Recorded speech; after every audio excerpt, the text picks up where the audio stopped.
பிரியமானவர்களே, இந்த நாளில் உங்களை சந்திக்கிறதுல நான் மிகுந்த மகிழ்ச்சி அடைகிறேன். விசேஷமாக இந்த நாளில் மனமகிழ்ச்சியான இந்த ஓய்வு நாளில் எல்லாரையும் நாங்கள் ஆலயத்தில் பார்க்க விரும்புகிறோம். யாரெல்லாம் வர முடியுமோ, நீங்கள் பெங்களூரில் இருந்தால் கண்டிப்பாக சபை விசுவாசிகள், புதிய ஆத்துமாக்கள் எல்லாரும் நாங்கள் அன்புடன் அழைக்கிறோம்.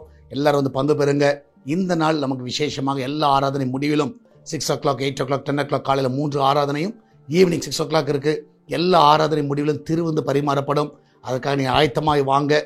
ஞானஸ்நானம் எடுக்காதவர்கள் சீக்கிரம் ஞானஸ்நானம் எடுக்க முயற்சி பண்ணுங்க. தீர்மானம் எடுங்க. அதை தள்ளி போடாதீங்க. கர்த்தர் உங்க கூட இருக்கிறார்.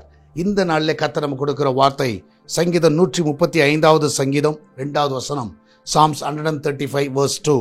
கர்த்தருடைய வீட்டிலும் நமது தேவனுடைய ஆலய பிரகாரங்களிலும் நிற்கிறவர்களே கர்த்தரை துதியுங்கள். கர்த்தருடைய வீட்டிலும் தேவனுடைய ஆலயத்தில் வந்து நிற்கிற எல்லாரும் கர்த்தரை துதியுங்க. நான் விசுவாசிக்கிறேன் இன்னைக்கு ஒரு துதிக்கிற ஒரு நாள். எனக்கு கடந்த வாரம் முழுவதும் கர்த்தர் உங்களை காத்திருக்கிறார். இந்த நாளிலே நீங்கள் ஆலயத்துக்கு போங்க. தேவ சமூகத்தில் நன்றியோடு துதிங்க. எத்தனையோ ஆபத்துகள், எத்தனையோ விபத்துகள், எத்தனையோ பிரச்சனைகள், எத்தனையோ போராட்டங்கள், நிந்தனைகள், எத்தனையோ காரியங்கள், அவமானங்கள் கடந்த வாரத்தில் நீங்கள் போயிருக்கலாம். ஆனால் கர்த்தர் எல்லாவற்றிலிருந்து உங்களை ஒரு சேதம் இல்லாமல் கர்த்தர் உங்களை காத்தார். எத்தனையோ பலவீனங்கள் வந்திருக்கலாம், ஆப்ரேஷன் நடந்திருக்கலாம், எத்தனையோ காரியங்கள் வாழ்க்கையில் நடந்திருக்கலாம். ஆனால் கர்த்தர் இன்னைக்கு வரைக்கும் ஜீவனோடு வைத்திருக்கிறார்ல. அதனால் ஆலயத்தில் போய் ஆண்டவரை நான் உம்மை துதிக்கிறேன் என்று சொல்லி துதியுங்கள். நிச்சயமாக இன்றைக்கி ஒரு துதிக்கிற நாள். இன்றைக்கி மௌனமாக இருக்கிற நாள் அல்ல. மரித்தவர்கள் மௌனமாக இருப்பார்கள். நாம் மரித்தவர்கள் அல்ல, நம்ம உயிரோடு இருக்கிறவர்கள். அந்த ஆலயத்துக்கு போங்க. இன்றைக்கி நீங்கள் போகிற ஆலயத்தில் போய் ஆண்டு நன்றியோடு துதிங்க. மனுஷனை பார்க்க போகாதீங்க, நீங்கள் தேவனை பார்க்க போங்க. தேவனை பார்க்க போவீர்கள் என்றால் நிச்சயமாய் கர்த்தரை துதிப்பீர்கள். அதனால் நான் விசுவாசிக்கிறேன் இன்றைக்கி எல்லாரும் கர்த்தரை துதியுங்கள். நம்மளாம் ஜெபிக்கலாமா? ஆண்டவரே, இந்த நாளுக்காய் சோத்திரிக்கிறோம். ஆண்டவரே, இந்த நாளில் மனமகிழ்ச்சியானது ஓய்வு நாளிலும் ஆண்டவரே உலகம் முழுவதும் நடக்கிறதா எல்லா பரிசுத்தவானுடைய ஆராதனையில் தேவனுடைய வல்லமுள்ள கரங்கள் கிரியை செய்யணுமா ஜெபிக்கிறேன். எல்லா போதர்களுக்கு நல்ல சுகம், நல்ல பலனை கொடுங்கப்பா. இந்த நாள் ஒவ்வொரு சபைக்கேற்ற தூது வைக்கத்தான் இங்கே தர வேணுமா ஜெபிக்கிறேன். அந்த பிள்ளைகள் கொடுக்கிற அந்த வார்த்தையானது ஆண்டவரே உம்மிடத்திலிருந்து வருகிற வார்த்தையாக இருப்பதாக.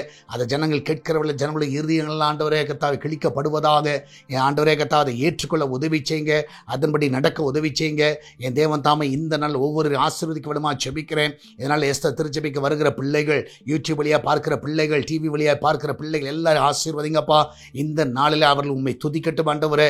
நீர் எத்தனையோ நன்மைகள் எங்களுக்கு செய்திருக்கிறீர். இன்னைக்கு நாங்கள் ஜீவனோடு இருப்பது உடைய கிருபை ஆண்டவரே.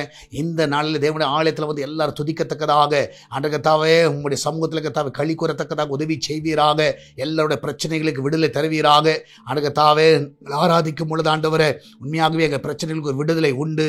இந்த நாளில் ஆண்டவர் நாங்கள் ஆராதிக்க வந்திருக்கிறோம். ஆண்டரை கத்தை ஆராதிக்க போகிறோம். ஆண்டரை கத்தரை எங்கள் பிரச்சனைகள் எல்லாம் வந்து விடுதலை ஆக்குவார் என்ற நம்பிக்கையோடு ஆண்டவரை இந்த சமூகத்தில் வந்து நீர் செய்த எல்லா நன்மைகளை நினைத்து ஆராதிக்க உதவி செய்யுங்க. ஒவ்வொருவரை பலப்படுத்துங்க. வயதானவர்களை பலப்படுத்துங்க. சிறு பிள்ளைகளை ஆசீர்வதிங்க. ஹாஸ்பிட்டலில் இருக்கிற பிள்ளைகளை சுகப்படுத்துங்க. வீட்டுக்கு சுகமாய் கொண்டு வாங்க. இன்னைக்கு சமைக்கிற எல்லா ஆகாரங்கள் பலனாக இருப்பதாக. அவங்க சாப்பிடும்போது ஆண்டவர் எந்த ஒரு பிரச்சனைகள் வரக்கூடாது. அந்த வீட்டில் அப்பத்திய தண்ணீர் எண்ணிய மாவி ஆசீர்வதிங்க. அந்த கிச்சன் பகுதியை பாதுகாத்துக் கொள்ளுங்க. ஆண்டரை வெளியே போகலும் வரலுங்க தேவனுடைய கரம் வந்து பாதுகாத்து கொள்ளட்டும். இந்த நாளில் ஆண்டவருடைய கரம் ஒவ்வொருவரையும் ஆசீர்வதிக்க வேண்டுமா ஜெபிக்கிறேன். வெளிநாட்டில் தங்கியிருக்கிற பிள்ளைகளை பாதுகாத்துக் கொள்ளுங்க. அவளுக்கு நல்ல சுகத்தையும் நல்ல பலனையும் கொடுங்கப்பா. என் தேவன் தாம் ஒவ்வொருவரையும் கத்தா வழி நடத்த வேண்டுமா ஜெபிக்கிறேன். ஆண்டரே கத்தாவை இந்த நாளில் ஆண்டவர்கிட்ட பிஸ்னஸ் பண்ணுகிற எல்லா பிள்ளையோட பிஸ்னஸையும் ஆசீர்வதிங்க. ஆண்டு கத்தாவே சால்வேஷன் டிவி ஆசீர்வதிங்க. எஸ்தர் திருச்சபை ஆசீர்வதிங்க. ஆண்டரை இந்த நாளில் ஆண்டவரே கத்தாவே திருச்சபை தேவைகளை சந்திங்கப்பா. வாடகை தேவைகளை சந்திங்க. ஆண்டவரை ஊழியருடைய தேவைகளை சந்திங்க. சம்பள தேவைகளை சந்திங்க. எல்லாவற்றையும் நீர் பரத்திலிருந்து சந்திக்க வேண்டுமா ஜெபிக்கிறேன். ஆலயம் கட்டுகிற பணியை ஆண்டவரே கத்த சீக்கிரத்தில் தொடங்க உதவி செய்யுங்கப்பா. அதனுடைய எல்லா தேவைகளை சந்திங்க ஆண்டவரே. பெரிய தேவையோடு நிற்கிறோம். இந்த நாள் ஜனங்களோடு நீர் பேசுவீராக. ஜனங்கள் தாராளமாய் கொட்டுக்க உதவி செய்யுங்க. என் தேவன் தாமே தடைகள் எல்லாம் நீக்கி போடுங்க. பாதுகாத்துக் கொள்ளுங்க. மகிமையான காரியங்களை செய்யுங்கப்பா. ஆண்டவரே கத்த ஒவ்வொருவரையும் ஆசீர்வதிங்க. இதனால தேவனுடைய கரம் எல்லாரையும் பாதுகாத்துக் கொள்ள வேண்டுமா ஜெபிக்கிறேன். இதனால சபையில் நடக்கிற 4 ஆராதனை பொறுப்பெடுத்துக் கொள்ளுங்க. ஆண்டவரே 4 ஆராதனை கர்த்தருடைய வல்லமை நாங்கள் பார்க்க உதவி செய்யுங்க. ஜனங்கள் ஆண்டவர் உம்மால தொடப்படுகிறதை பார்க்க உதவி செய்யுங்க. மகிமையான காரியங்களை செய்யும். இயேசுவின் நாமத்தில் ஜெபிக்கிறோம் எங்கள் அன்பின் பரலோக பிதாவே. ஆமேன், ஆமேன். பிரியமானவர்களே, கர்த்தர் உங்க கூட இருக்கிறார். தைரியமா இருங்க. எதை குறித்து கவலைப்படாதீங்க. நீங்க எல்லாரும் ஆராதனைக்கு வாங்க. உங்களை நாங்கள் சந்திக்கிறோம். கர்த்தர் பெரிய காரியங்களை செய்வாராக. God bless you.